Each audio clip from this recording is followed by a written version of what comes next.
Hi, malamig na araw everyone. Ayan, naglaga ako guys. Isang buong ano ito. Dahil dalawa lang kami, naglaga ako ng baboy. Ayan, hindi kasi kami pala sabaw, kaya kunting sabaw lang. Tingnan niyo kung gaano kalaki yung patatas ko.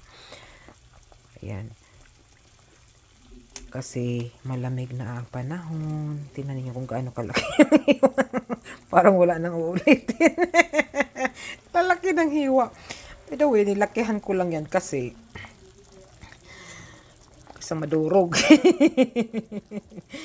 Ayan, ang lalaki ng hiwa na yan guys, nilaga ko. Tapos, ang gulay ko, mamaya ko na ilagay kasi, tawag niyan ayoko ng lata na gulay. Ayan, ang lamig na dito sa Amerika, kaya kailangan na natin ng mainit-init na sabaw.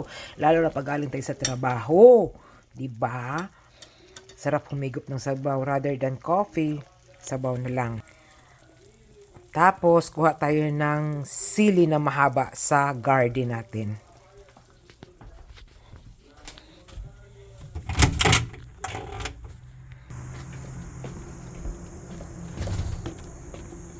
Morning, Marge! Uy! Tingnan niyo yung sili natin. Daming sili dito, guys. Kala niyo ba?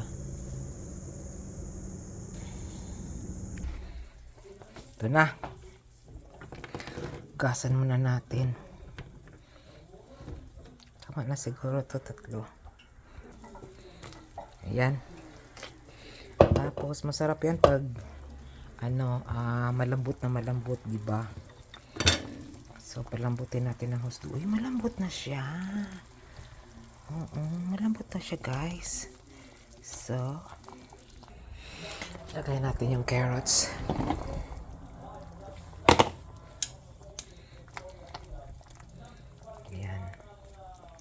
May sabaw na tayo.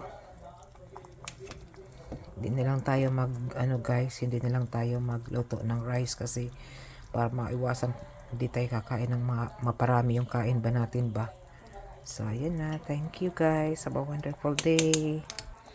Kalimutan ko pala. Tanlad. Ayan. Okay na yan. Ayan na tayong humila ng kumot nun sa gabi. Humila ng kumot. So, thank you. Have a wonderful day. I love you all.